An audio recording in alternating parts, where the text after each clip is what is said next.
Thanks for tuning in, and thanks for listening to Let's Start a Dialogue. My name is Mark Chiknara, and as your podcast host, this episode is a conversation that I had with my good friend, Nick Sousa. Here's a little bit more about Nick, someone who I have known for over 6 years since middle school, and I've been in close contact since.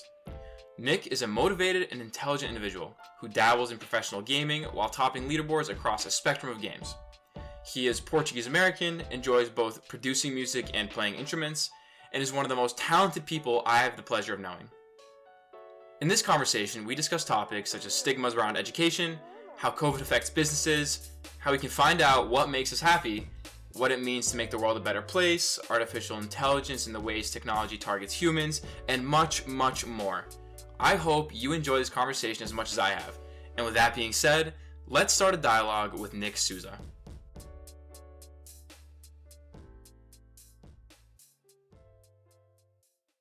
Sup, Nick? Thanks a lot for coming on this call with me. It's been a couple weeks that we tried to schedule a time, but we've had kind of conflict, so it's nice to get this in. Yeah, absolutely. Thank you so much for having me. Been looking forward to it. Thank you so much for considering me. Yeah, absolutely. When we spoke, when we were together and you suggested it, I don't even remember what we were talking about in the kitchen of Jake's house, but you said you love to come on, and immediately I got so happy. I was like excited because I knew it would just be a great conversation, and I knew overall it would go really well. I spoke with a few of my friends just in general over the past few days.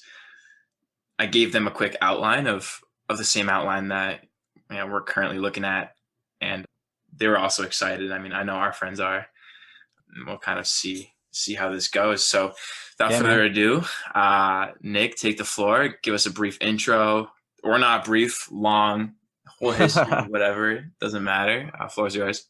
Absolutely. Well, my name is Nick. I am a college dropout. I am currently working at a restaurant over in Worcester. On the side, I do a little bit of gaming, or a lot of it of gaming. I'm currently a game tutor for Dead by Daylight in their Discord server, where I help people who pay the company get better at the game. That's awesome. I actually didn't know that. Yeah. Surprisingly enough. Okay. Yeah. Wow. Yeah. Let's just start with that, actually. So Sure.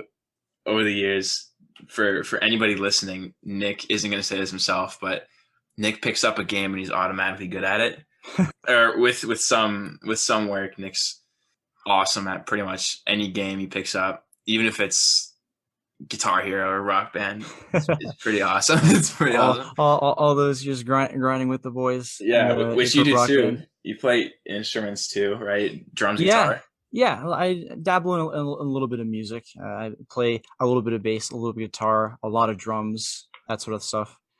Big percussionist, rhythm guy. Would you say, and I've never thought of this, what'd you do first? Did you pick up an instrument first or play Guitar Hero Rock Band first? So when I was 8 years old, I got Rock Band for my birthday, like the whole big band bundle. And, snow days, vacations, weekends, just jamming away on the drums. And I was like, wow, this is very fun. And soon after, I saved up a little bit of money for all that I could at such a young age to get my own drum set, and I've been playing drums ever since. Wow. Okay. Did not know that, which is pretty neat considering just the fact that you started first with gaming, which led you into the actual instrument, is awesome. I think that's sweet. Yeah, no, gaming as taboo as it sounds like, you find a lot, you learn a lot about yourself during gaming, especially when you're gaming with other people, because there's no stress of being in front of a person face to face. You can kind of figure out yourself in a very interesting way. Through gaming, I knew that I loved music, loved instruments, was a pretty okay leader. I can, with the whole game tutoring thing, transfer that over to my work life. Yeah, one of the things that we kind of had outlined was generally kind of the benefits that we found from gaming. And I mean, I myself have been gaming, I'd say, pretty much all my life, and I'm sure you have as well. Oh yeah.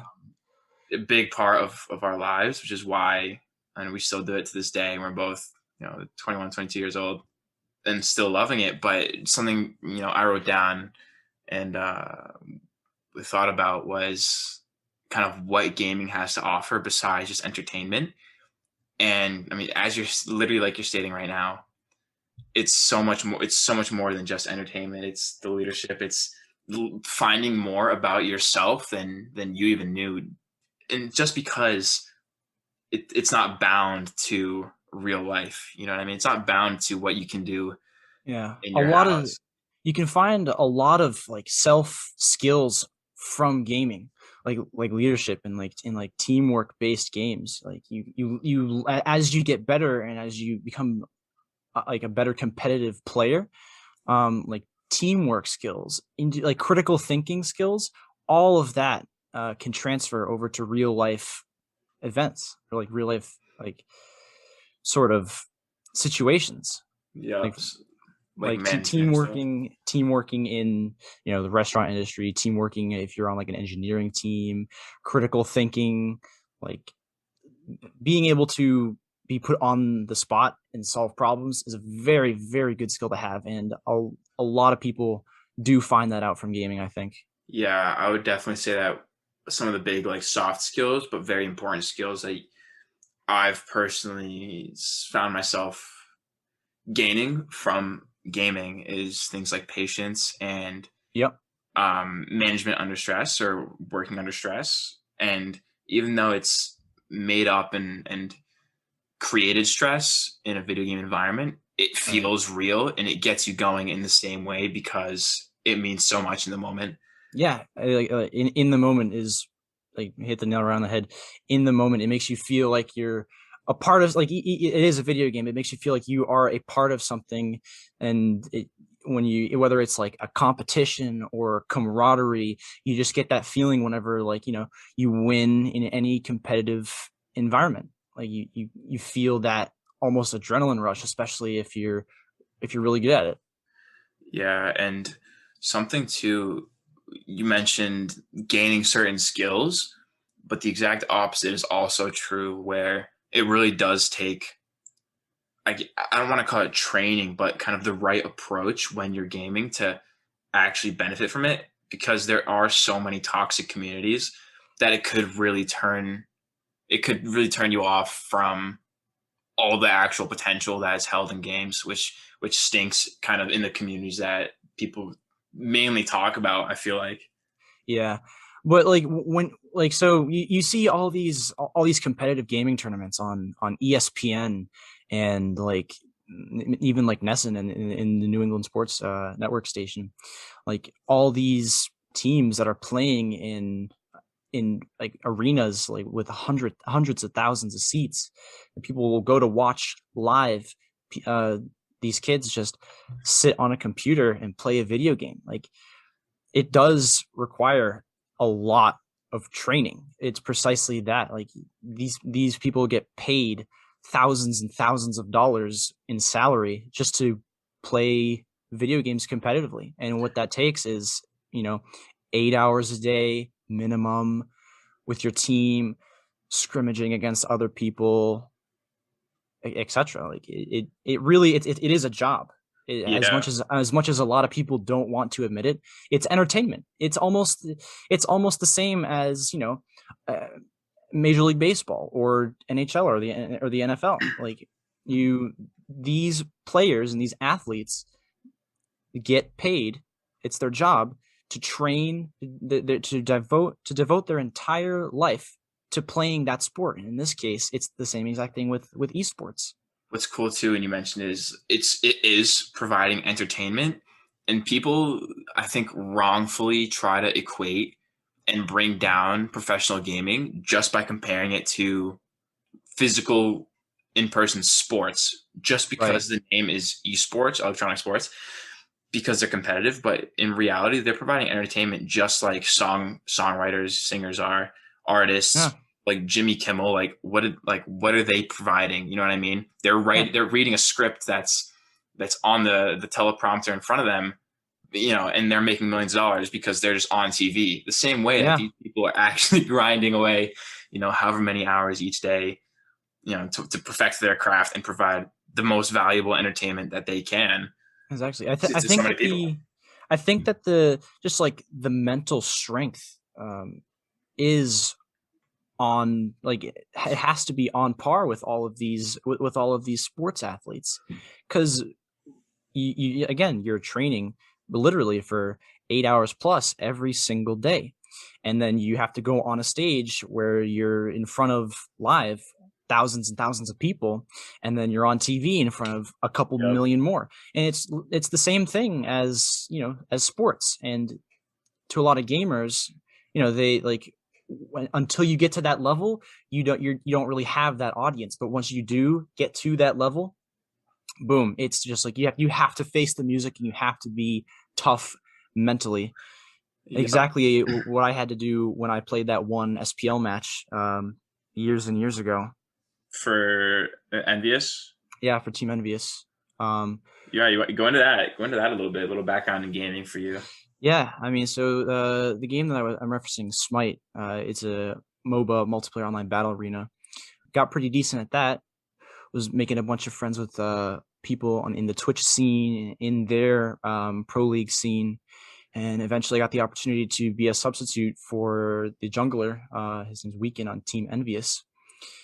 And one day I had to sub in for him because, unfortunately, due to things I can't share, he was not able to play one match. So I got a call. I was literally at school talking with you, and I got a call from the coach, and he's like, "Hey, we need you." I'm like, "Okay, I'll be there in a half hour."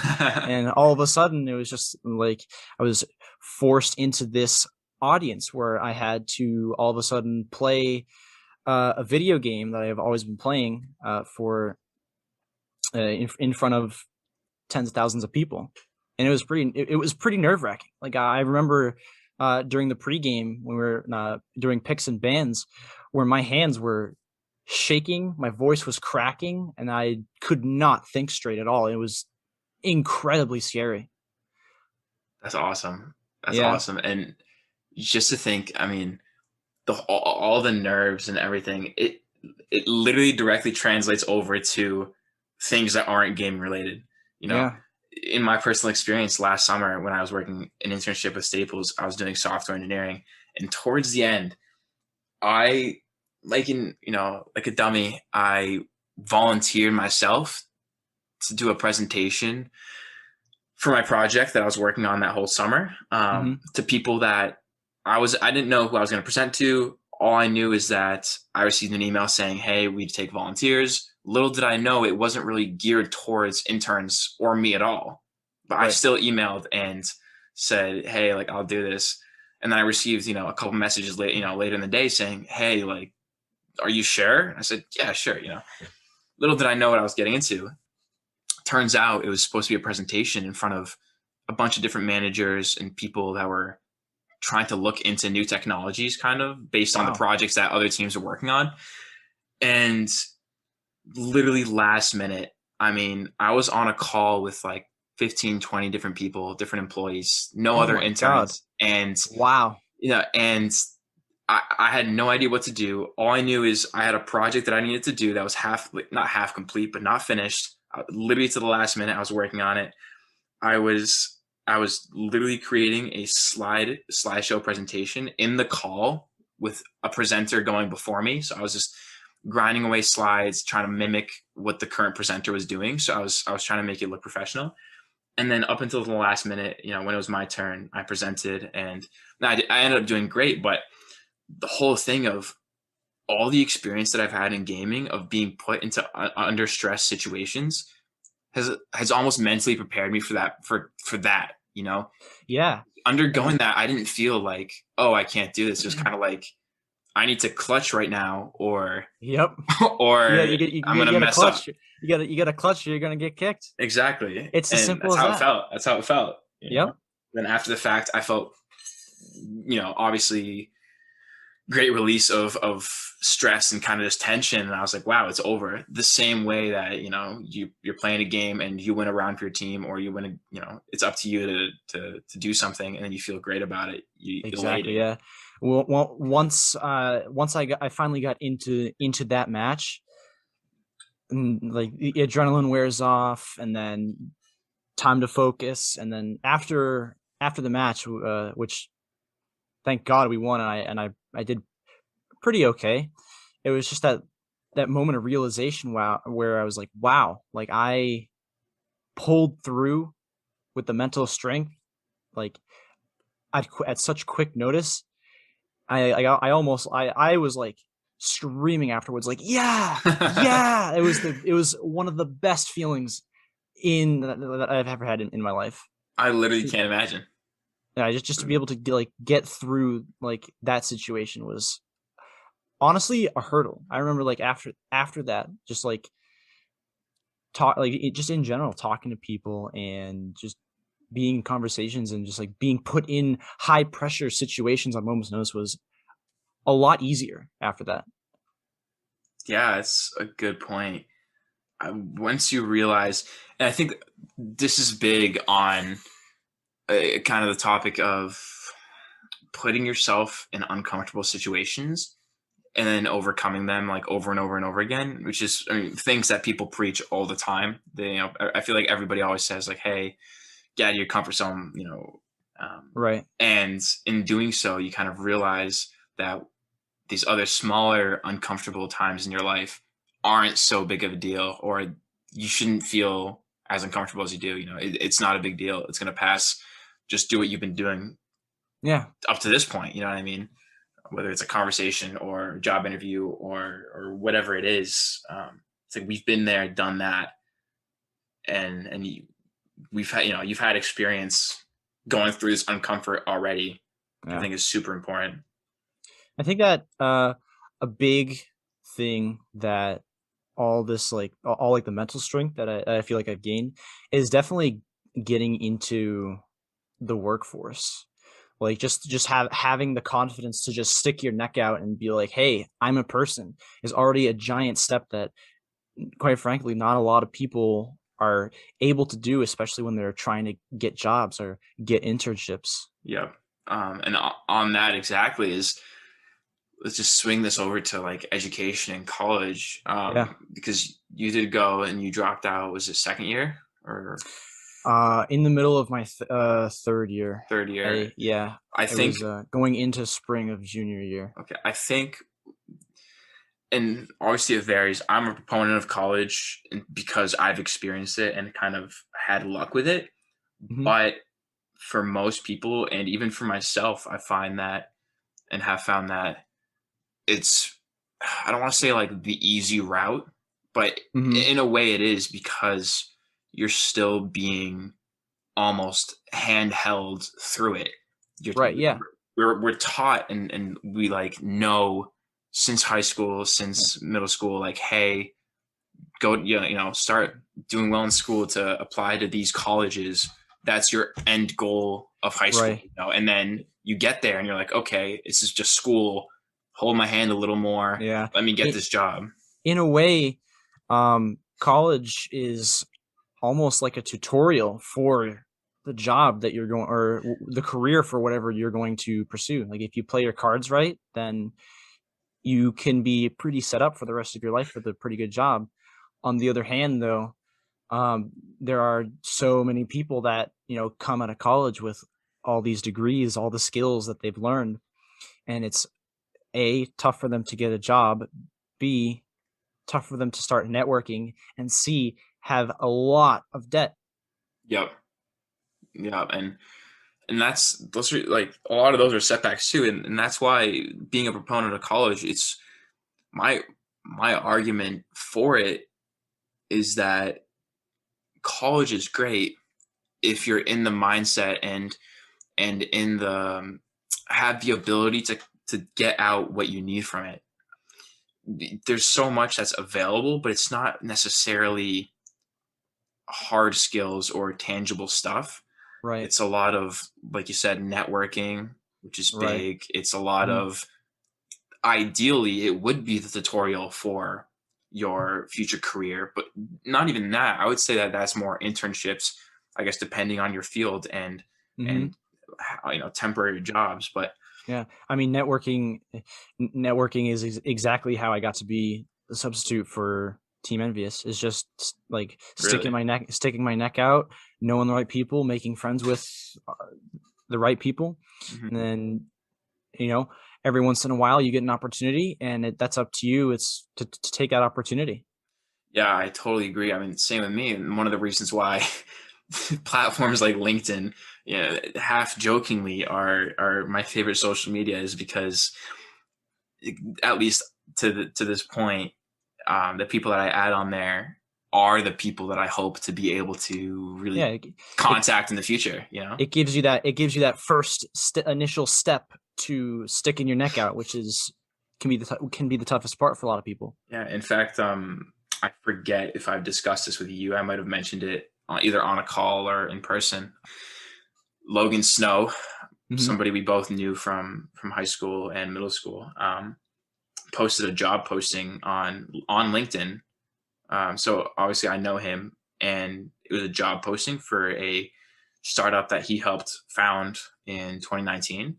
And I Hmm. saw it, and it was almost perfect timing because I really liked the mission and the goals of his startup and the platform that they were creating. Hmm. That and it kind of emphasized and worked with promoting, or facilitating productive discourse and conversations and communication between people online is the general goal of the platform he's helping create. Hmm. And I saw that posting, and I thought to myself, like, this is awesome. How can I get involved? And if I had not known Logan, I may have not, messaged him and asked him about the opportunity. And he replied to me, and we set up a phone call, or a Zoom call rather, and had like an hour and a half chat about just the background of the company, this and that, and the position. And eventually I just applied, and I ended up getting the position, and I've yet to start, but it felt so good finding something that somebody I knew was in or a part of, and then being able to use them as a foot in the door and say, hey, I really like what you're doing. Can I get involved? And I wouldn't have been able to Yeah, do that without initial connection. yeah. I mean, networking networking does wonders, man. Like it's pretty insane. I remember when I was applying for the restaurant that I'm working at now. I had to meet so many people just to get my foot in the door. I had to apply multiple times, keep going back. That's a big thing that a lot of people don't do. You gotta keep going back to the same place, checking in on them multiple times, because they may not need you now, but perhaps in a couple months, 6 months, a year later, they might need somebody. And if Yeah. they get a repeat applier, then that shows, hey, they are really, they really have interest in us. They really, are trying to be a part of what we're a part of, and Exactly. that goes a long way. More likely than not, you'll be the first person that they consider. Yeah, and for people that don't know, I mean, Nick works at I've gone there, I think, 3 times now, maybe. Um, Fairly high end seafood and sushi restaurant in the city of Worcester in Massachusetts. It's very, what would you call it? I wouldn't call it. It's not small, but it's very It's personal. Yeah, it can be very, very intimate, Yeah, with the amount of with the amount of space in there. and it gets packed. I mean, the last time we went, it was insanity, right? You guys were Yeah. overbooking. Not, Yep. that's obviously an issue, but Yeah. people, I mean, the demand was crazy. And even seeing, I didn't realize that you guys Uber Eats and Yeah. was the, Uber Eats, Grubhub, Chow Now, yeah. DoorDash, all that shit. And oh my gosh, the overflow of drivers in your doorway was insane. Yeah. Um, I mean, it can be very, very scary, because if one person in there decided that, hey, they felt uncomfortable with the situation, they would just be able to report it to the board of health and be like, hey, like, there's way too many people here. Really, are you speaking COVID wise or space wise? Yeah. Yep. COVID wise, like um Governor Baker is put out a 25% maximum capacity rule, Yeah. and with so much demand, like we're following those guidelines like to the T. but with all the demand for like the new takeout, Hmm. forms, it's just like it can feel very crammed very quickly, and a lot of people can feel very, very uncomfortable. Um, Yeah. Is that why when we were there last, you had us move to the back? Was it, or for another reason, another table? yeah, we had to move you to the back just because of the whole spacing. Like Yeah. in that back room, a lot more space, and we didn't. I personally just wanted to make you guys feel a little bit more comfortable. Not that you guys were entirely, but Yeah. it's just to make Awesome. sure. Thanks. But would you say that pre-COVID, because you've been working there for a couple of years now, pre-COVID, was the takeout still as kind of intense? No, No. So that definitely yeah. not. Because a lot of when you put it in order, from those food delivery services, a lot of it is, please do not put any utensils or condiments in the bag. There's a note for the driver that says contactless delivery. Yeah.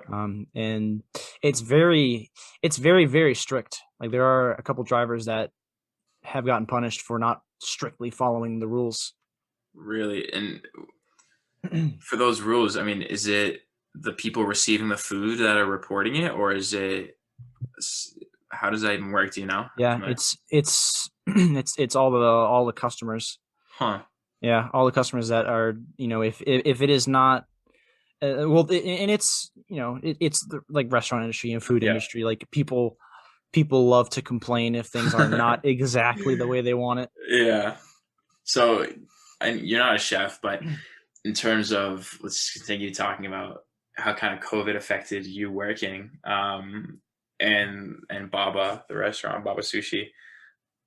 In terms of space, you guys really spread things out. I saw, Yeah. but is it like difficult? I guess following health, not guidelines, but just practices, when you're working with things like raw fish and stuff like that. Not at all. And this just becomes from we are very prepared for the situation that we're put in.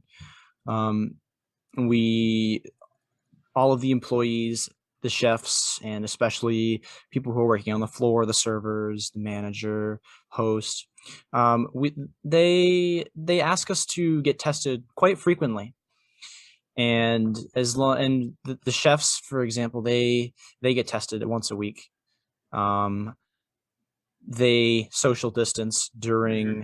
during the whole shift. They have a very good system down. Hand washing after everything, gloves during making the food, masks as soon as, if not before, you step in the restaurant. All that sort of stuff.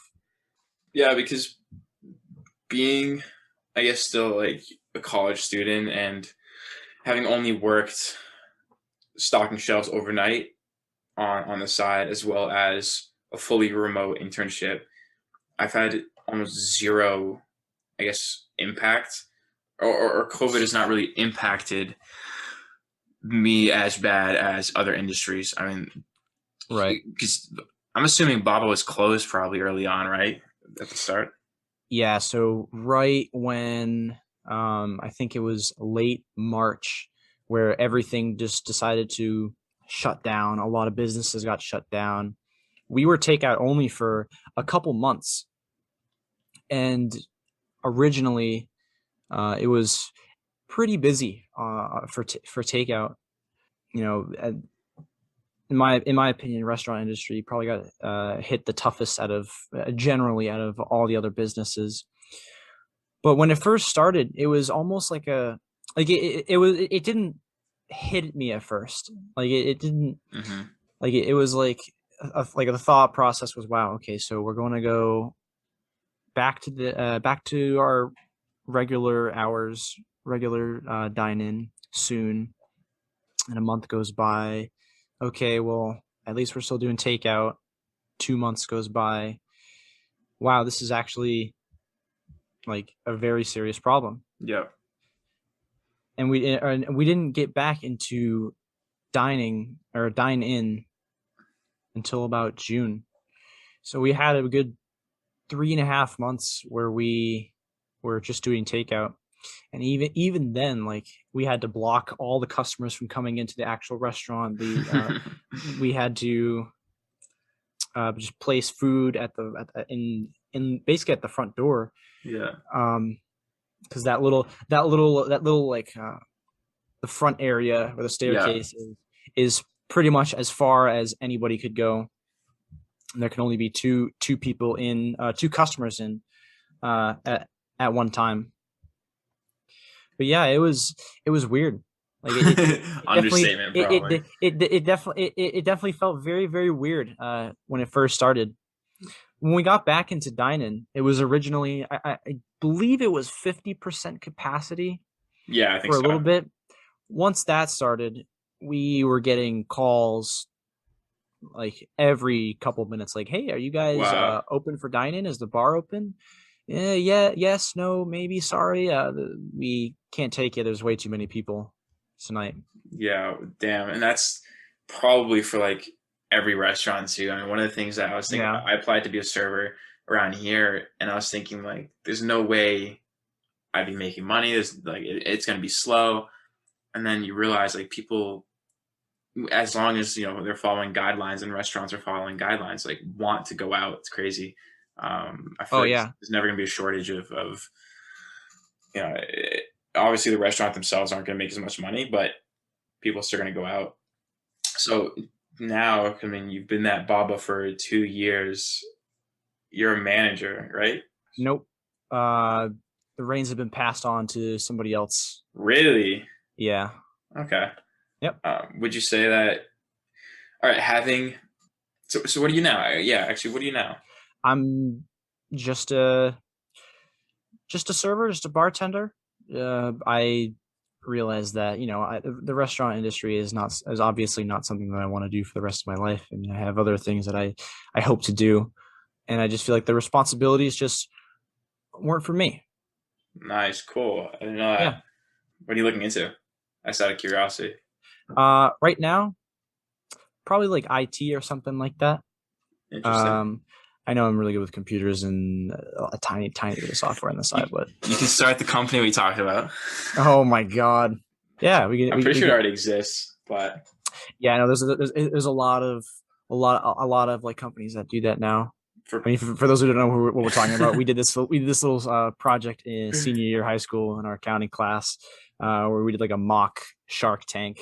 We would create a business and a business model, and discuss finances and all that stuff. And what the concept was for people who were trying to get into PC gaming, they would go to our website, a totally legit website, and they would pick out what they would want to do with their computer, what parts they wanted. They would buy the parts, they'd get shipped to us, we would build it, and then we would ship it back to them. Yeah, because like if you for somebody who has never built a PC before, or just for somebody who doesn't know much about computers, like if you have all these computer parts in front of you, it is scary. Let alone getting to that point of having all those computer parts in front of you, because people like just don't know, Yeah, like it quite literally, if you have one wire in the wrong place, you can short circuit something or fry everything, and boom, there's a couple $1,000s out the window if you're not careful. Oh yeah, I just built, for people listening, obviously I just built a brand new computer as well. It's gonna be my second one. Mainly gaming computer. I needed something to use at school and do things like process video editing, photo editing, recording this podcast, just handle day-to-day things that I really love from a computer. But when I was first putting it together, I did not plug in one single cable that I thought was unnecessary. And I probably spent 20, 30 minutes. I even hopped on the call with you, Nick, and the other guys. I forget if you were there at the time. Yeah. Saying, hey, I think I might have just broken everything. That's the worst feeling. When you press the power button and nothing happens, it's like, wow, I hate myself. And just going through, unplugging everything, plugging it back in, and then I realized finally, the obvious unplugged cable. Oh Is yeah. all I needed. But and this is just all It's the idea. the biggest sigh of relief. No, Oh, thank God I didn't destroy this whole thing. So going back, and what's funny, what people don't know is you overpay so hard on everything that's online. If you're buying a Best Buy laptop or computer, or from wherever you even buy things from anymore, like that, Amazon, Best Buy, especially Asus and Alienware, I mean, you're overpaying by like $1,000 for a computer that's mediocre at best. And our plan. So wrapping up the high school business plan, someone's going to steal this now. We're not going to start this, but someone's going to steal it. Yeah. If they haven't done already, is you order all these parts for what they're actually valued at. We put it together. We send it to you. Simple as that. Yep. Yeah. But zero stress, zero hassle. Zero stress. Get it to you safely. Plug it in. Start gaming. Exactly. But we're speaking about you were potentially looking into IT. I did IT a bit over here in UMass Amherst. It was okay. I enjoyed it. I really liked my boss. He was cool. There's so much stuff that's not software like developer related that you do in IT. That's like just neat tricks of the trade and it's what you learn doing IT. And there's some really cool stuff. I mean, like finding, oh my God, I can't even, I mean, you've heard of Wireshark, I'm sure. I have not, actually. Oh, so it's just, it's a program that pretty much helps you analyze the different connections going through your computer, I believe. And I can't recall exactly what we were using it for. Like electrical stuff? I think mainly communications, so like internet. Any sort of that kind of data.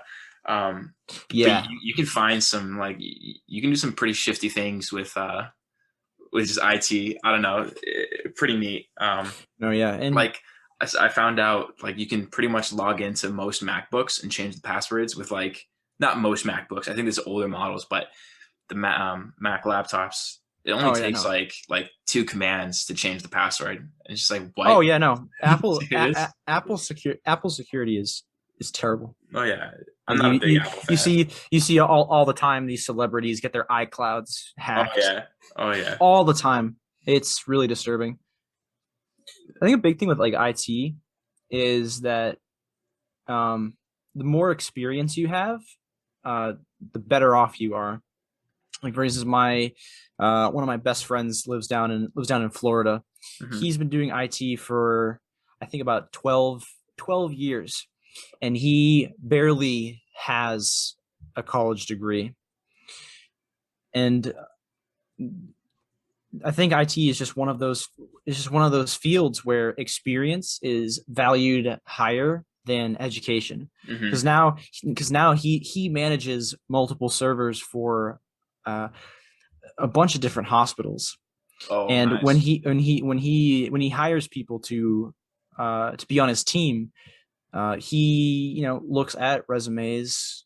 Not for very long on my dad. He looks at resumes and he goes directly toward the experience section. He sees how much experience people have and not, what kind of degree they have. Because he actually told me that he hired somebody who did not have a college degree but had way more experience than somebody who did but didn't have as much. Yep. Yeah, in the end, and that's something, like, obviously, like, everything's hindsight now and having gone through college, but depending on your field, depending on what you want to do, like, people underestimate good skills that you gain that aren't just like resume boosting skills. So things like past jobs, yes, but also when you are in an interview, and for example, you can't even speak to the interviewer, they notice these things. They're just humans, they're not checking if not only you have the experience for the job, they're also checking if you're compatible socially and you're good for the team and the actual culture of the workplace. And people underestimate, like, just how much it means for interviewers and people, other employees of a company, for you to like work well with them. You have to mesh. Yeah, because nobody wants to hire a horrible person. Like there was. I remember when we worked at Fish. Yeah. That Scott. Oh. Like he. Yeah. Looking back on it now, he is a very, very good server. Yep. He is great. He's great to customers. He knows how to sell a lot of things. Yep. And he knows how to give very good tips. But nobody liked working with him. Yeah, for people that don't know, Nick and I both worked at a restaurant in high school called Fish Restaurant and Wine Bar. It's just a seafood restaurant and another food. But yeah, we had this server, Scott, who was just an asshole. Yeah. It was the only way to put it. The man sucked. Sorry, Scott. Yeah, sorry, Scott, but we don't like when you yell at us for random things. Yeah, it doesn't make us. You left at this point, but him and I got into like a slight argument. I wasn't really arguing; I was kind of taking it because I mean I'm at work and I'm a professional. But I told him to not pretty much not dirty my space. I forget what it was, and he just came at me immediately. And I was just standing there like, wow, I can't believe this is happening. Yeah, like we are not your slaves. Like we're working together. Yeah, exactly. Like my like especially that like in like when you're a busser, like the amount of money you make, the success that you have, it depends on their success. So you want to try to make them more successful, and in return they make more you successful. It's a symbiotic relationship almost. Yeah. And when you just have that one guy that is not causing, would causing problems be the right term? Yeah, I mean, definitely causing problems, but definitely if you're being negative or causing problems and you're affecting everybody, just because you're doing your job, you're slowing everybody else down. You know what I mean? Oh yeah, absolutely. Which comes with like the whole, sure, in some industries you might be able to get away with it, but being just a terrible fit in the work culture, even if you have the experience, but most places won't hire you if they can sniff you out if they interview well enough. Yeah, and that's why I think shortly after you left Fish, I actually still talk to Kelly. Yeah. And she was like, yeah, I mean, Scott got canned just because. Oh, nice. Like and this is a couple of years ago. Yeah. But it was just, it got, it got to the point where, the lack of teamwork and the lack of respect just got way too much. Yeah. Makes sense. Yeah. That's with everything. Yep. But that's what happened in, all teams and all companies that just don't mesh together. Fish, at my work sometimes when I was sub for Envy, all of how I got away from all that stuff is just, the lack of teamwork, the lack of respect, lack of communication, really. Yeah. That's a big thing. So like when interviewers, when you're getting interviewed for a job, that's what the person who's hiring you is looking for. They're looking for, how do you communicate? How do you talk? What is your language? What's your body language? That's a big thing. Yeah. How do you interact with people? Like how are you with people? Like do you have like almost the street smarts to, like, more than anything? Yeah, and that's something like this podcast is hopefully going to help me do personally, is become a better communicator, facilitate different ideas, explore different ideas better, and hopefully help people understand the point I'm trying to get across, kind of understand exactly where I am on a certain subject or in an explanation. Because I learned, I guess in an example, in a class last semester, I was a team leader for a software development class, and it was a team of, I can't remember, I think 5 or 6. And I volunteered to be the team leader because I didn't mind. I thought I'd be delegating a bit and then everyone would carry their own weight. Not the case. It was delegating, doing all the work and all this stuff. But at the end of it, the goal of the class wasn't necessarily to come out with a finished product. It was to learn how to deal with these stresses and improve as a leader, for Right. example, in the role. And something that I learned was, even though I'd be delegating, and yes, people weren't being held accountable, it's extremely easy to do that when you can pass fail a class and you're not getting paid and I'm not your real manager. Yeah. you I know mean, unless it's a part of your nature as a person, hmm um, it can be pretty nerve-wracking to have to be able to step up and yeah, not discipline, but just like, I mean, hey, like, can like, you gotta start doing this, you gotta do that, you gotta pull your own weight. Like, exactly. it's And a little, it's tough to do that for a lot yeah, of people. And of but course, nobody wants to, be that guy to be like, hey, like, sorry, but you're fired. But yeah, like, it's gotta happen. yeah, and that's you hit it right on the head. Being especially like a team leader in that example, a few weeks in, I think it was like a month in, people were slacking, and I put in our group chat, I said, hey, hey, exactly, pretty much that. I said, hey, not to be that guy, but like, this is a group project. We are putting in work. Like, we need to show up and do this together.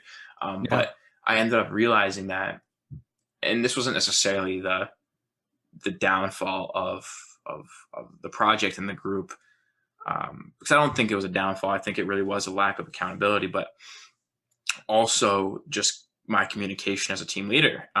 Being put in this role, I think, made everybody else almost sit back or take a step back and look at me thinking, all right, he will tell us what to do and we'll just do what he tells us to do. But being in a very new and awkward situation of, this is my first time in the class, this is a new experience for me with this project.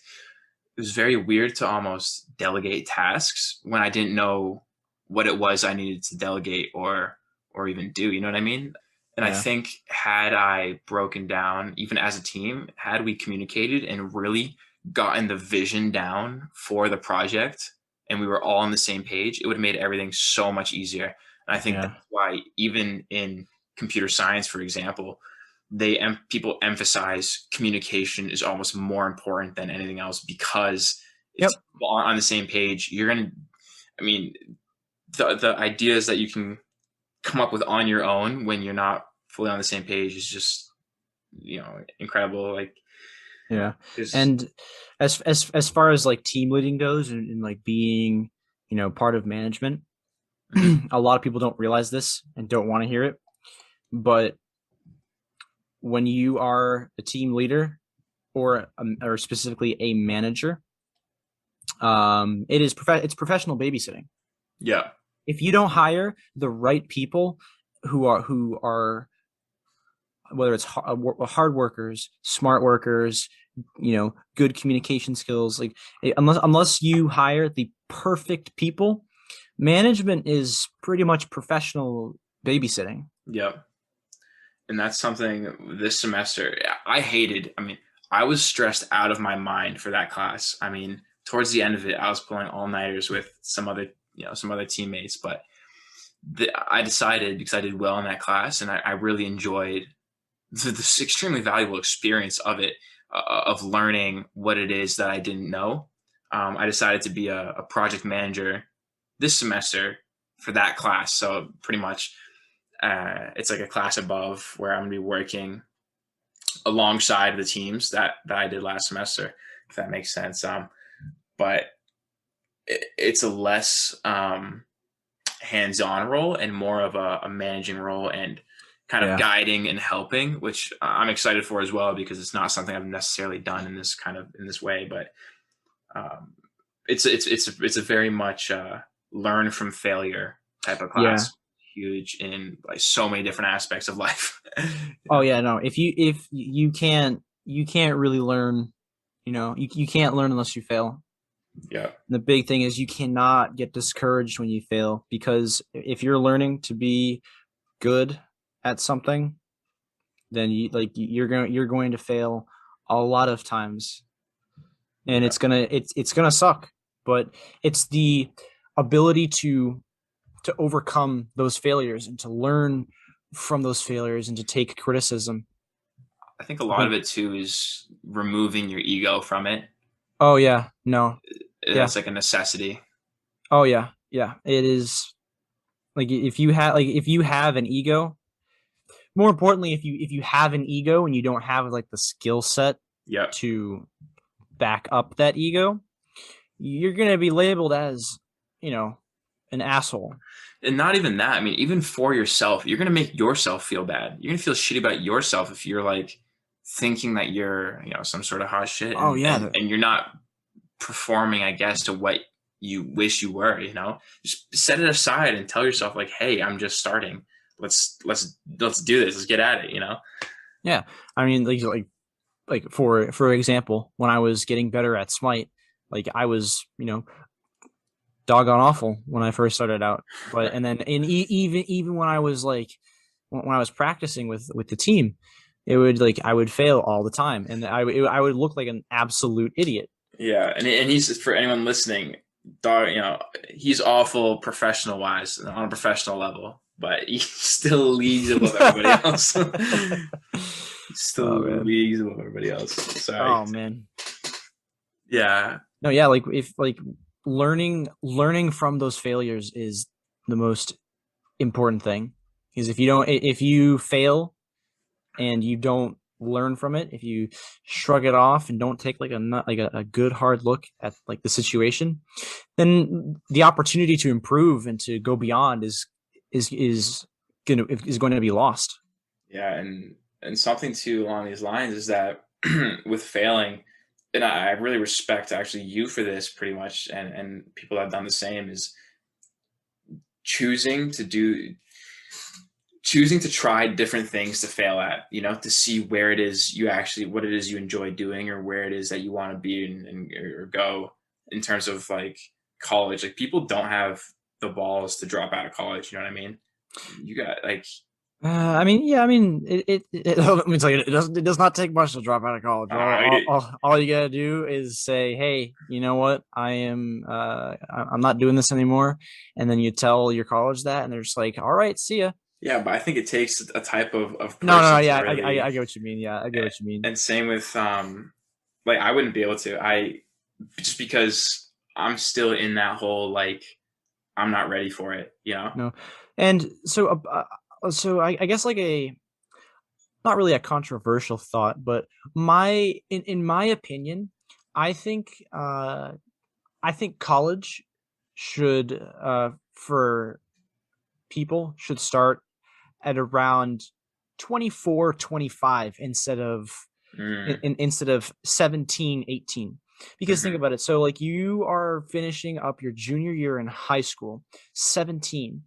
You're ultimately what you're trying to do is just to A, get through school obviously, but B, like have fun with life. Like a lot of the mentality of a lot of kids that go to like huge colleges is, hey, let's go and party all the time. Yeah. And a large majority of students, they'll get through they'll get through college with passing their classes with C's, getting that degree, but not paying attention, not having any skill building.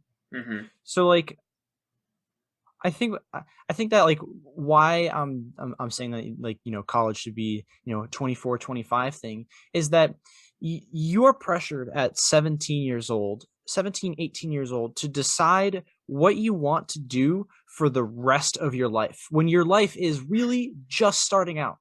Mhm. Like so like what I plan to do is, like in my whole quest for finding my path and like just try I dropped out of college. I am making money, but more importantly, I'm trying to find out, what I really enjoy in life. So like and so like I feel like once I find that, it'll be a lot easier to, you know, be confident in my decision to where I want to go to school, what do I want to do, how do I want to make my money and how I want to live. Yeah, I mean, so I've never thought about that. I really like the case you made about starting college a little later, Yeah. mainly because when I mean, you're 17, 18 years old, end of high school. Your You're, brain is not developed yet. you're It so is not young. your brain has not fully developed. You haven't experienced enough to really to know much, Yeah. about life. And yes, your brain, like obviously your brain's developing. I think up until about 25, 26, your brain slows down towards the end of puberty. But mainly too, it's like people go to college thinking, okay, I'm going to gain all these social and hard and soft skills in whatever field you pick.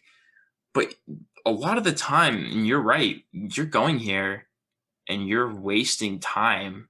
You're wasting the time by not putting in all the effort towards school, which is exactly Yeah. why like grad school is more intense, and people that go to grad school, like, you let go of the whole partying aspect because you've already done it and you focus on Yep. school, which Exactly. is the wrong mentality, you know? A big reason why I did drop out of college was, besides the fact that I had no clue, I ultimately had no clue what I thought I wanted to do. Hmm. I wanted to experience certain things in life that I could not do if I was in college, Yeah. like traveling a lot. I did a good bit of traveling in 2019. Met a lot of great people, saw a lot of interesting things, and it helped. It's kind of like you pick up these small things from your experiences in life that help you, like, kind of define who you are, and Hmm. that helps you figure out, what do you want to be, what do you want to do. Yeah, something. What's today? Tuesday? It might have been today. It might have been yesterday. I actually forget. Actually, it was yesterday. A new class I just started. It's public health. It's very or public health. My body, my mind. I think, or my mind, my body. Hmm. And the professor's been teaching it for like 20 something years. It's supposed to be just a gen ed elective, very simple, but it's one of those classes where the professor, it's not necessarily just regurgitate information and you have to memorize in exams. No, he was Learning going, skills. yeah, he was going through kind of his upbringing and his life and what got into the role of teaching this class. And immediately I was hooked. And I wrote down a note. I want to get him on this podcast because the man sounded super interesting. His name's Professor Daniel Gerber, Hmm. or Gerber. I'm not quite sure how to pronounce it, but Hopefully he uh, doesn't listen to this and hear you butcher his name. I hope I hope he does. It's super personal, but he started out. He graduated high school. He graduated college with some just random degree. I think it was some health degree, or an equivalent, and you went into the Peace Corps, and that's like a 2 year commitment. You do 3-4 months of training for Hmm. wherever they're going to send you, and then you spend 2 years volunteering somewhere. And you, I think his first place was he got sent to the Philippines to teach nutrition, public health, kind of just health subjects and topics.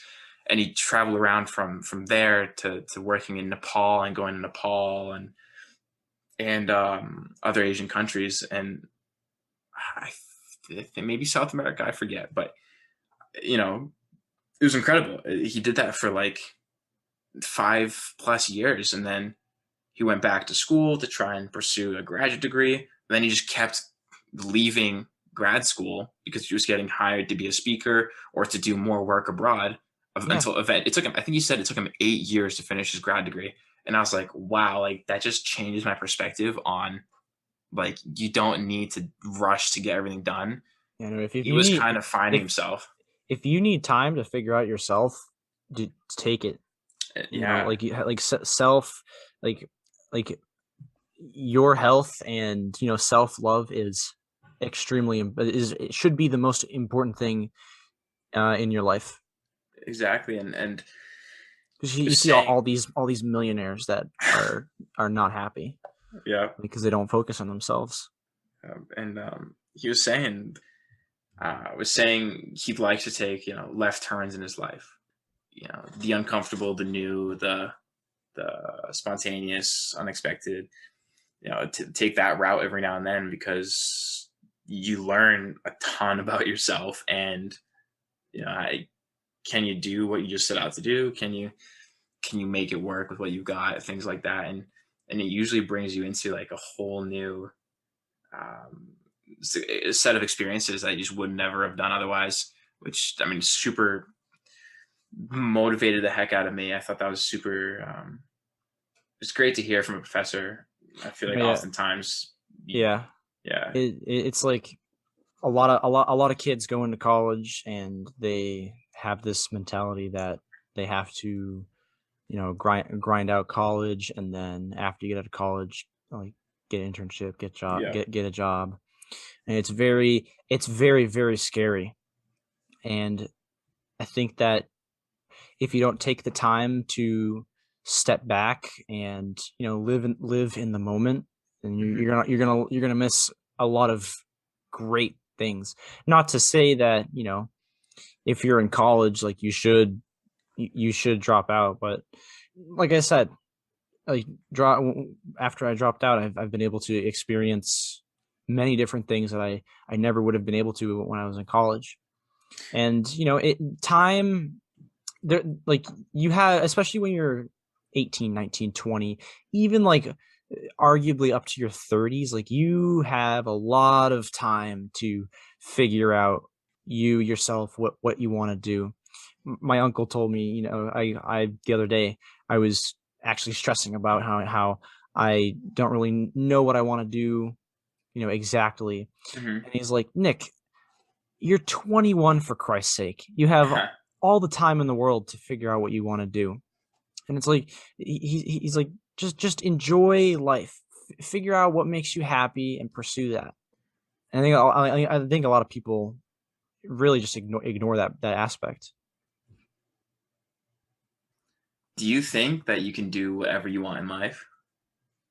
Well, funny enough, I learned this, or I didn't learn this, but I yeah, I learned this from, the previous guest, Griffin. We were just hanging out at my apartment one time, and I was talking to him about, I was stressing about how I didn't want to do, how I didn't know what I wanted to do. And he's like, dude, the best part about being a human being is you can do whatever you want. Obviously, there are certain limitations, but for the most part, you can kind of just do whatever you want. Like, there are people who, obviously are very, very successful and make a lot of money, and they're happy. And then there are certain people that are happy by making postage stamps, or running their small gift shop in downtown, or Yeah. like that. It's like you really can do whatever you want to do, uh, in life. It's just Yeah. how you interpret the time you put in and what you think is right for you. Like, you are the conductor to your own train. That's I think you're absolutely correct. And Griffin and I did talk about this in the last episode. This kind of idea that he related it. We were talking about, I think, quotes from the book Dune, which we both love. To put it this way, throughout life, I mean, you might miss certain, I guess, not really milestones, but points of entry almost to living a certain type of life where you almost miss the opportunity. Basically, just you miss the prime time to take up an opportunity, whether it's because you weren't in it for the long game and you missed it. Such as, I think the example that comes to mind is like sports, for example.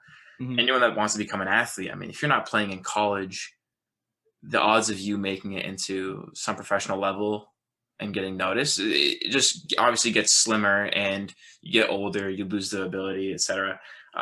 As you get older. Yeah, right. But I think it's important, and this also ties into our last conversation, that as you get older and maybe some opportunities close, you need to find out new ones. And I mean, one of the reasons why you want to go experience new things is so you can find new opportunities to kind of develop yourself and become either what it is you are or want to be, which, and I have to agree, I think you can become pretty much whatever you want, whatever you want to be, if you play your cards right, you know. Yeah, no. I mean, obviously, that you have to put in work or the amount of work and the quality of work depends on what you want to do and what makes you happy. But yeah, for the most part, like if you think that you can do it, do it. Probably can, yeah, you probably can. But one of the things though is that people get super caught up in the idea of I can become whatever I want and forget just all the different constraints that we currently live in, you know, whether it's like you need money to do a full boatload of things. It's like there's no point in playing the extremes here, you know. It's not like get a job or don't get a job. It's not go find yourself or work a 9 to 5 and don't find. It's like, you know, at least for myself, I mean, especially people in computer science, that a lot of people I know, we're not hobbyist like software developers. I'm not doing this because I love it. I'm doing it because I know I need money and I enjoy it enough to make it a career, which will hopefully one day supplement me working on things I actually do like, you know, and find a good work-life balance. I think the work-life balance is really important. I mean, especially things like winter sports, for example. Do you ski or snowboard or any of that? Both actually. Nice. Figures, go figure. Yeah. So yeah, I went snowboarding the other day and I rented gear, but at a cheap mountain, nice little small mountain. So it was like $75 for the day. Great day, awesome experience. But I realized, I mean, if I wanted to get into snowboarding or a winter sport, I'd be shelling out and dishing out, you know, over $1,000 on the gear, and then, you know, hundreds of dollars on a season pass that I would need to buy if I was into it every year, and then on top of transportation, plane tickets, you know, Airbnbs, wherever. It's just one of those things. It's an expensive sport. Same with mountaineering. Same with things, you know, even sports like hockey, like different hobbies. Photography. Oh my gosh! Try to buy a lens for $2,000. Yeah, no, that photography is insane. How people do that, like it's amazing. It's really amazing. And there's so much that goes into photography that people do not realize.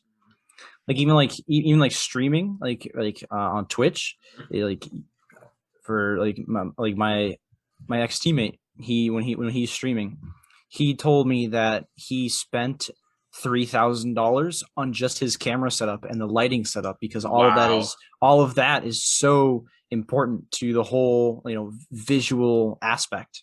Wow, that just shows that, I mean, there's so much behind the scenes. Even starting, I forget if it was his podcast or a different endeavor, I was speaking with somebody and just kind of going through pretty much what we're talking about now, you know, like some of the things that it takes to get into a certain hobby or trying to do something. You don't know what you don't know, you know, unless you start doing it.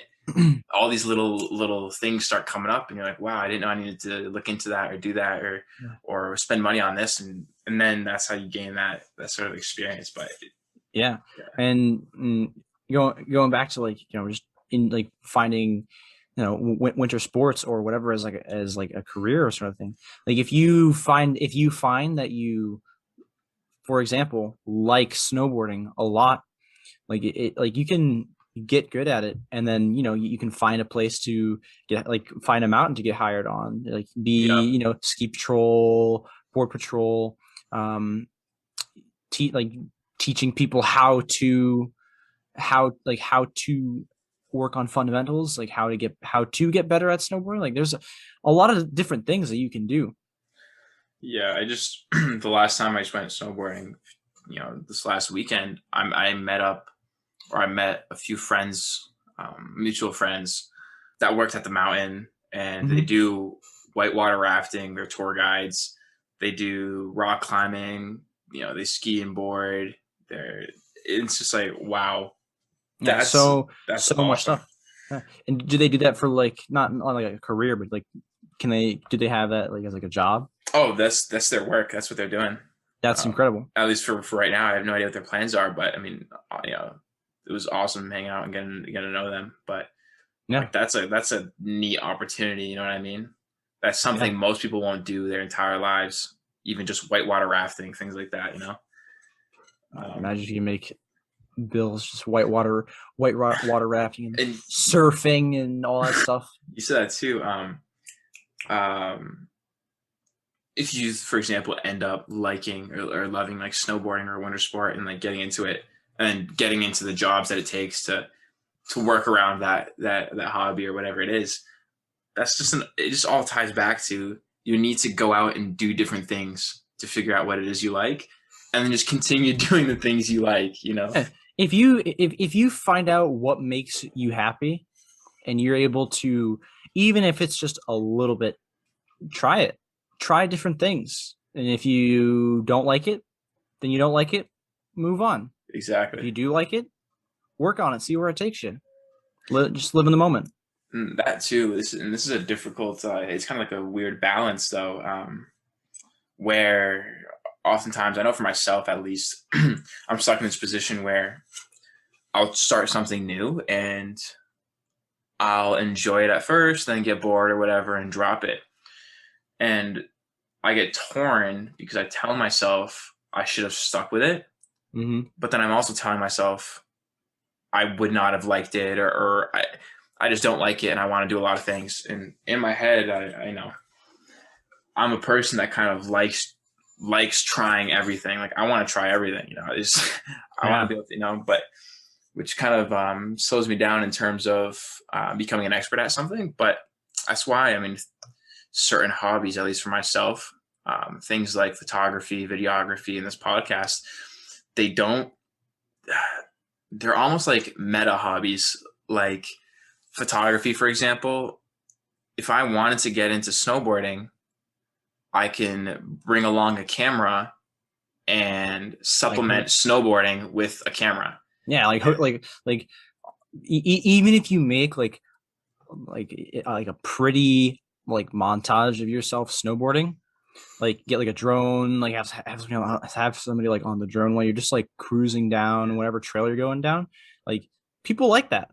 Like, and two, it's kind of like the camera like supplements the snowboarding or whatever, but it's not necessarily like that I'm fully focused on the photography itself, and the same goes with, I could go on a hike and that could be what I'm doing, but then bring a camera. It's just like another layer of any activity that I do. I have this other hobby that I can tag along with it, which is same with podcasting. I feel like this is kind of an easy one where I can just talk about experiences like with people like you and professors and all sorts of people and never really worry about like, I don't know, running out of money or needing time or anything really. It just supplements everything I'm already doing. Yeah, exactly. Kind of veering towards the topics that could potentially become themes for this podcast. I'm not sure yet. I guess we can play around with it. We can kind of see. Let's see I kind of do the what does it mean to make the world a better place? I was trying to get into that, and this is a tough one because it varies person to person. So I guess let me ask you, Nick, what does it mean to make the world a better place? I think what makes the world a better place is simply, don't interfere in a negative way with other people. Treat that golden rule that we all learned in elementary school: treat others the way you want to be treated. If when we're like in the workplace, like there's going to be personal differences all the time. You're not going to get along with everybody in the world, but as long as you're able to not screw up, not like screw up their life, but just be civil, be nice to them, just be a good person. Like I think that's lacking right now, which is why I know myself and a lot of people kind of feel, it seems like everybody's a little off. It feels off because we're not supposed to be feeling this way of kind of uncomfort around, I guess, opinions and conversations Um, and I think it's making it harder to make the world a better place when people can't disagree or properly communicate. Going back to what we were talking about before, I mean, Yeah. not being able to properly communicate is causing so many problems and I guess divisions and divisiveness, and Yeah. people don't want to either not even admit they're wrong. People don't want to take on new perspectives. You know, it's like they don't want to get into Yeah. somebody else's shoes. And it's like, Yeah. Well, because when you're raised a certain way, and then all of a sudden, you have all these people saying, "Hey, that's not right." Like you're more likely than not going to react negatively, because like, it's like growing up in a household, you and your family have certain things or certain procedures or just certain ways that they go about life, and how you're supposed, like your parents tell you, you need to act like this, you need to do this, this is how, this is how society is, this is how the world is. And then when you go out and you see all these different perspectives, it's really easy to go, wait a minute, that's wrong, because it's not what I'm used to. And I think that's the point where people that's the point where people, like, argue or just have differences, literally in just the way that they were raised. do you think social media and the internet is making it easier or harder to be, I guess, productive towards making the world a better place? Uh, Personally, I think it is negatively impacting that progress. I think with social media, it's so easy to, you know, get into fights with other people, have disagreements, and just not work toward any middle ground, especially with the whole, Biden versus Trump. People will vote for Biden because they have one point of view, and people will vote for Trump because they have another point of view. And it's the inability, it's so easy to disagree and say, hey, no, you're wrong, expletive here, expletive that, you're awful, you're a terrible person, like that. Like, social media makes it easier to, you know, disagree, because you're not face to face with that person. Yeah. I guarantee, like, if somebody was to go online and be like, oh, I'm gonna go and I'm gonna go roast all of these Biden supporters, and then they do exactly that, I don't believe that they would do what they do on social media if they had to talk to those people in person. I think that, the fact that you're behind a computer screen or behind your phone screen is almost toxic in a way.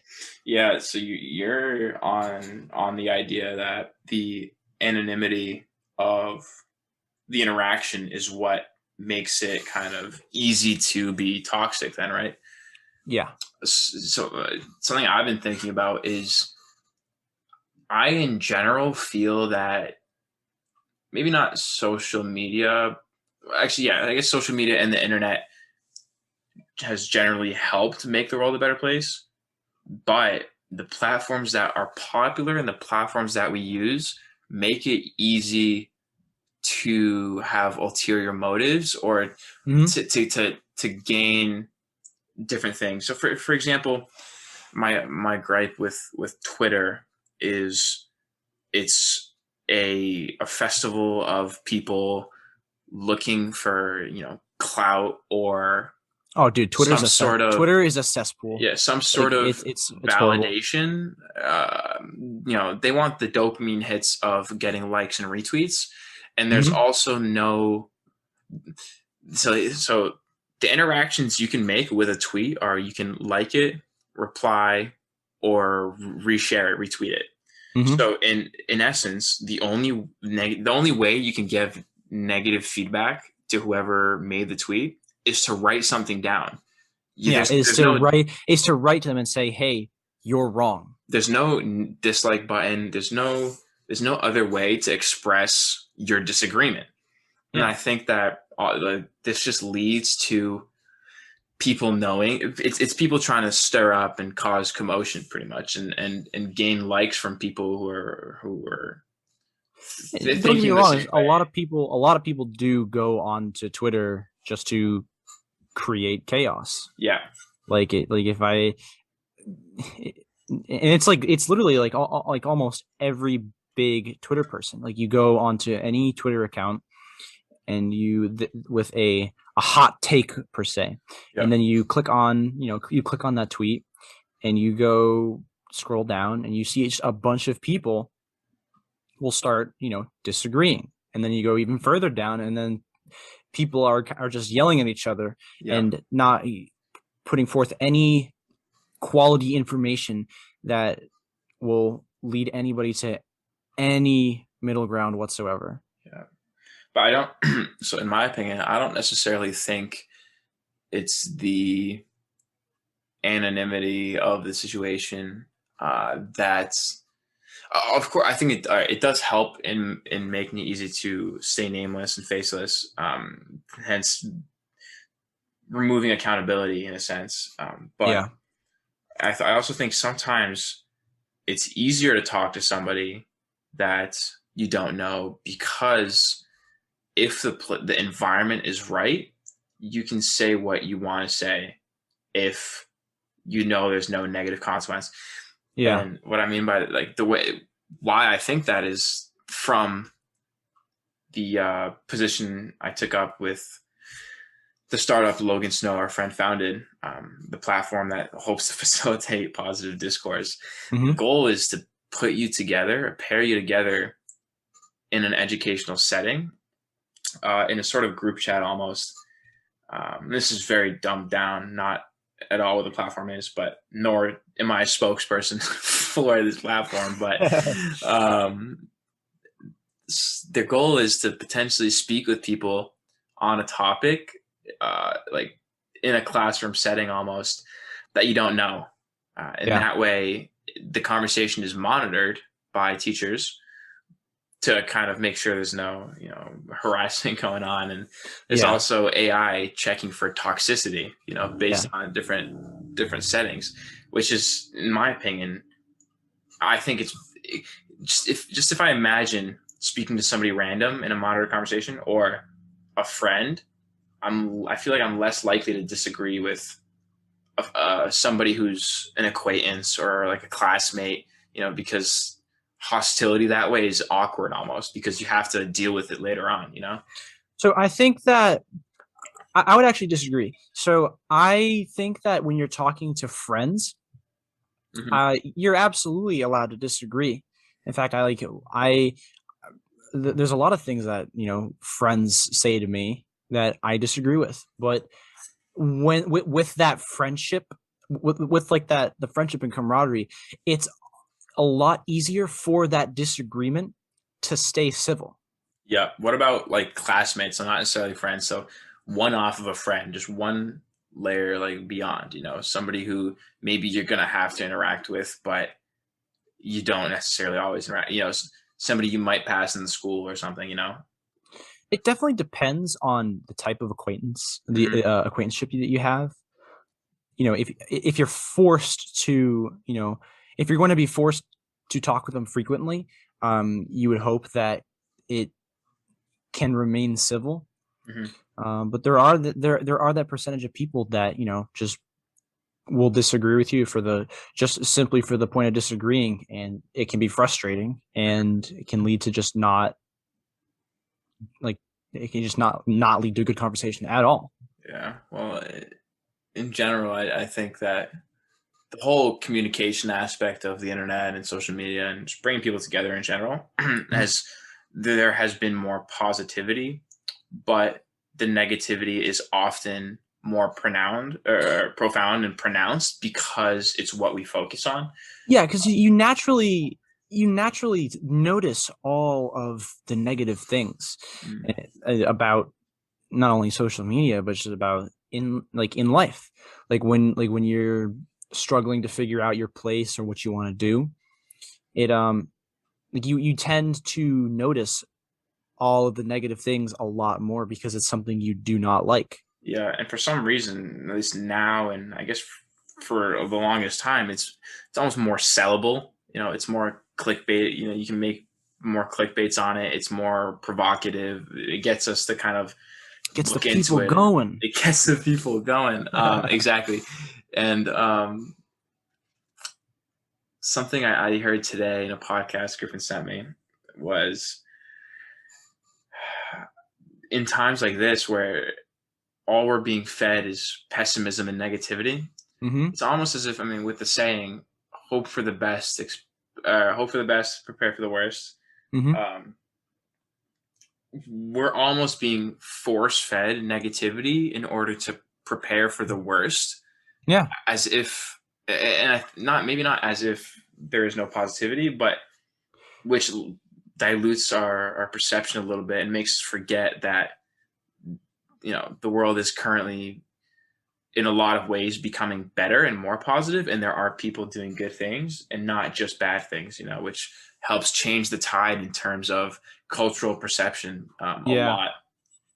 I think with social media, it's very hard to, again, on especially Twitter, unless you're actively searching for positivity, like you're going to get a lot of negativity. Yep. It's just because it's so easy to disagree and to pick a fight with anybody on the internet because you're not actually looking at them face to face. And it's almost like in the same podcast, an example that was brought up was, if we were told every day, I mean, positive news is almost more gradual and it's less sudden and shocking, so Yeah. things like, I mean, a stat currently is something along the lines of 100,000 people, or if not more, are taken out of poverty every day, something like that, or every year, whatever it is. Mm-hmm. It's absolutely incredible, and it's because of the current progress that we're doing. But if that's almost less profound because it's positive and it happens all the time, and it doesn't really like stun us, even though it's like a feat of just progress in general, worldwide progress. Yeah, because naturally we like listening to positive things, but I do believe that humans tend to notice the negative things more. Yeah, but if we hear an event on the news or something of whatever negative event it may be, without examples or whatever, it's just more sudden and more shocking, hence getting the reaction, which is what is almost wanted from the media. Yeah, well, no, that's exactly it. Because like, what gets more clicks? What gets more views? Hey, look at this cool thing that I made. It's pretty cool. Or, wow, double rape, murder, sex scandal, suicide in your town. Like, what's going to get more clicks? Yeah, and the worst part is too, and people, for the longest time, and I'm sure some people still do, people think that there's some sort of like manipulation in the media, and where it's like almost deliberate. But if you and I, or maybe not, because we share a lot of the same interests and demographic, but if me and one of my professors or one of my parents, for example, Googled the same thing, we are likely to get different results based on our search settings. And actually, today I found out you can go on ads settings.google.com to find out all the information that Google has on you, kind of categorized. Yeah, check it out. No, for real. I'm gonna go too. Yeah, no, me just casually looking up how much Google is. So Google's got it a little wrong. It says I'm between 25 and 34 years old. Wrong. I'm male, sure. And it has a bunch of different stuff like adventure games, action games, different movies. Yeah. What is it? So what is it? Ads settings.google.com. Okay. And it'll give you just like these, UI cards of different categories that you're labeled under, and you can remove them or you can turn it off, I think, but they're pretty accurate. Are you seeing it? Yeah. Well, again, wrong on Google's part. Come on, Google. 25 to 34 years old. I guess we're just more mature for our age, Nick. What can I say? I mean, male, yeah. NHL is the first one. That's pretty accurate.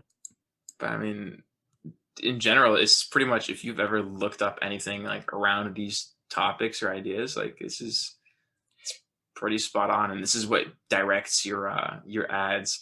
And just think about everything Google owns. Google owns YouTube. Like everything you're being Yeah, recommended. no, it's crazy. Have you ever tried the like a Google is listening to you experiment? Where what when you say something and then see if an ad pops up? Yep. Yeah. So there is a video or multiple videos by the same guy Yeah. on YouTube where he's like, all right, guys, I'm going to talk about this topic for about 2 minutes, and then I'm going to go onto this wiki and just open a bunch of sites with ads running and see what kind of ads I get. Mm-hmm. So he held up a sign to his webcam that said dog toys, and he's like, all right, this is what I'm going to be talking about. Okay, go. He starts talking about dog toys and how much he wants to get toys for his dog and how his dog is so good.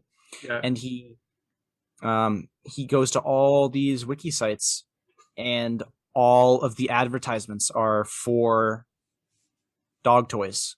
Huh. And what's funny is, but before he started talking about dog toys, he went to those same sites beforehand, and all the ads were just random stuff. Yeah. I actually did this recently. I was with my girlfriend, and we were talking about cars, and I was like, wow, I would love to be in a Lamborghini. For 2 seconds, she was scrolling through her Facebook, and every single ad on Facebook was Lamborghini for sale at Lamborghini Boston, Porsche, like Porsche, Yeah. Spider, Lamborghini, like all that stuff, like just popped up, and we were talking about it for 1 second. Yeah, and so obviously this isn't like humans listening on into our conversations and stuff. It's all AI and stuff. And my theory is that either they are listening, for example, and that's why those experiments happen, or it's very much like the artificial. I mean, they have so much data that this is very far fetched. I just like the theory because I think it's very interesting. But what if AI is to the point, and I'm talking like Google AI. I mean, they have the information of billions of people. Yep. Over the course of years, decades. What if they just got so good at predicting that they're just predicting what you're about, like what ads you're about, like want to see? You know what I mean? Like I think it already does that. Yeah, but in a way that seems instantaneous and as if they're listening. You know what I mean? So like one random day, I was like, huh, I really want to buy like a skateboard, because it is and probability. you think that, like, you think in your mind, you don't say it out loud, wow, I really want to buy a skateboard, and then you just like go on to like YouTube before you watch the video, boom, skateboard ad, like that kind of maybe obviously very far-fetched. I mean, being in computer science, and I listen to a lot of artificial intelligence podcasts. AI is likely not near anywhere that good, but who knows what's up at Google. And the problem is we know that AI is always listening. The problem is too that, well, they're listening either to our voices or to every click, occasionally eye movements. I mean, have you seen The Social Dilemma? I have not. You need to. Oh my gosh, it's unnerving. I bet. How long, if you're scrolling through Instagram, how long your screen stays on a certain part of the app gets taken into account for future ads, future interactions, future notifications. And this is extremely annoying too, because it's either a bug or Facebook trying to get me to come back onto Facebook. Like, I rarely use it. Yeah. But I've turned off notifications for multiple people multiple times, and I still get notifications on when they change their like status or something. And it's like they're really trying to bait me. And it's get back on, like, yeah. And it's ex-girlfriends, people I've been talking to, and it's like they're trying to get me to like riled up and back on at Facebook. And it's like, what the hell? Like, what the hell, Like, I just the other day, like, I don't use Facebook at all. Like, just the other day, I got a Facebook ad. Hey, this friend that you haven't talked to in 8 years just posted. I'm like, They're Okay. really, yeah. That's how in depth it is, and it's And not. then I got baited. I They got wanted to you. see what they posted, because Yeah, clearly if I haven't talked to this person in 8 years and Facebook's saying, hey, they just posted something, yeah, okay, I guess I'll go check it out. yeah, and it's super weird, but that's what I'm saying. It's all just information being processed. And it's not even as simple as like what you Google. It's like how long you're on a certain. It's like the words you're looking at. Like Yep. it's not necessarily words you're looking at, but like where on the screen you are, things like that. It's super cool stuff, technically, technologically, but very dangerous because a lot of people don't know. Even the people that made it, like, don't have full control of what it's doing. They just know it's just math and numbers and information, but it's so much data and information that you can't possibly You like can't know what's going on without putting those systems in place that regulate and moderate. because even if you have an AI, like you can like probably create a simple program that will go to websites and just get information off the web page, but you possibly can't remember all that, but a server rack definitely can. Yep. And that's the thing. AI, the memory of AI is near, if not perfect, it's just because of its ability to retain information. And there are different. I mean, I took an AI course 2 semesters ago now, and it was eye opening to both see how far we've come and how far behind we are. How much is left to uncover. Which is I mean, it's neat. It's good. It means Terminator's not anytime soon, but with how exponentially things have been progressing, it's I don't know. Life's pretty crazy. Who knows? We'll probably see some crazy artificial intelligence, some crazy computer systems. Give me Neuralink, that in combination with everything. It seems the more time goes by, the more movies like Terminator and Interstellar are becoming more nonfiction than science fiction. And the weird thing is too, though, is like, I mean, have you seen the Boston Dynamics, the dog, the Spot? Are you talking about like the robot? Yeah. Yes. Yeah. So the podcast I listen to, it's Lex Friedman's podcast, by the way. It's awesome if you're into AI or just like psychology or neuroscience, like just cool topics with cool people. He's a big fan of it.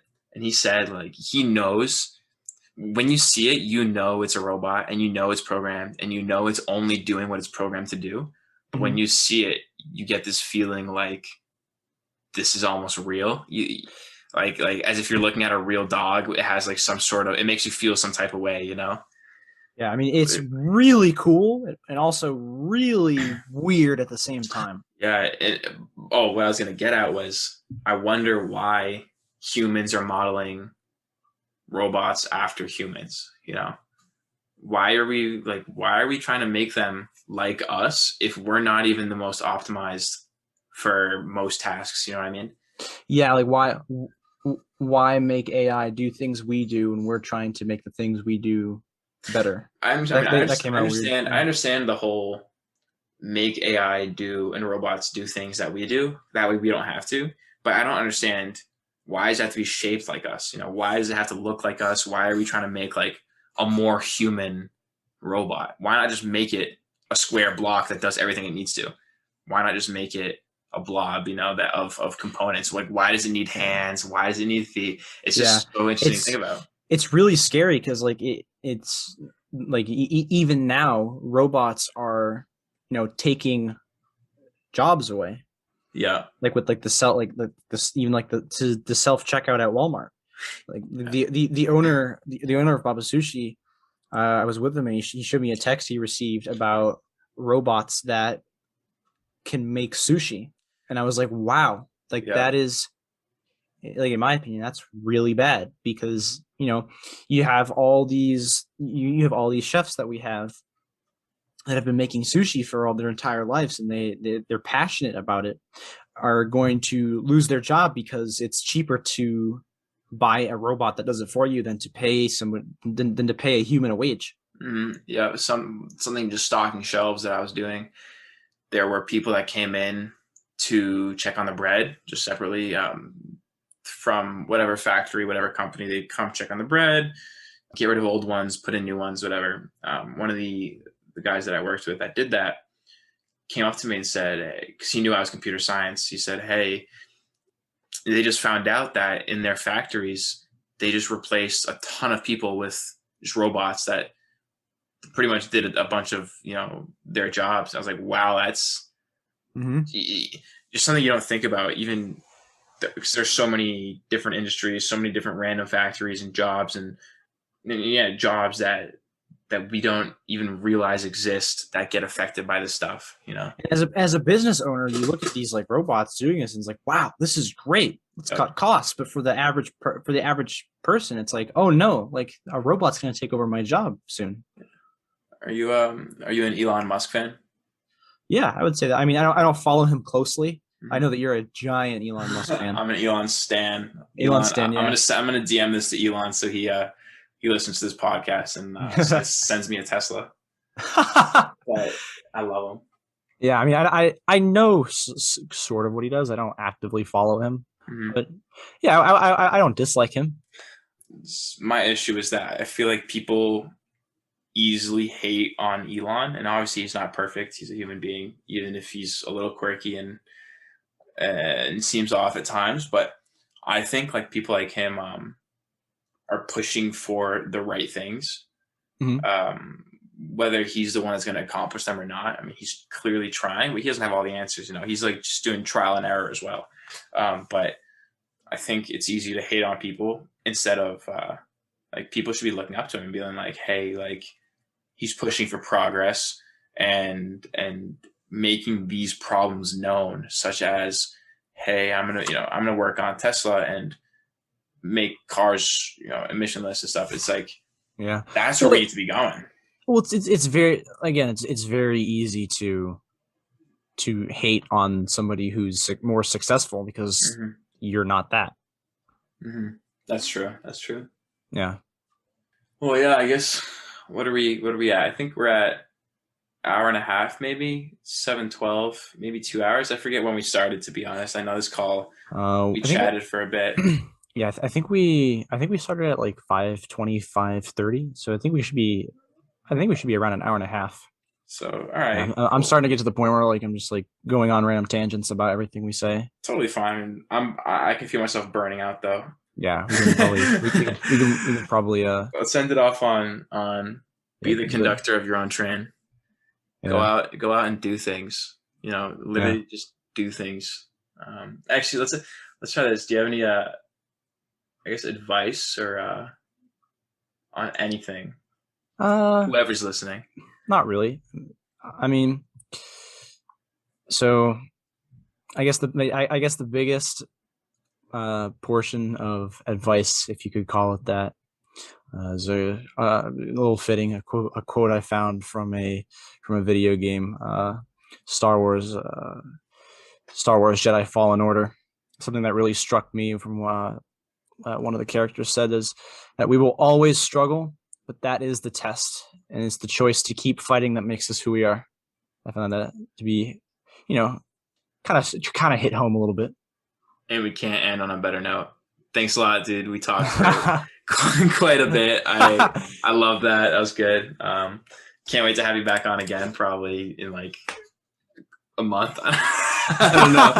I'm going to try to churn these out, get better at them. We'll see how it goes. All right. Thanks a lot for coming on this call. Absolutely. Thank you so much for doing it.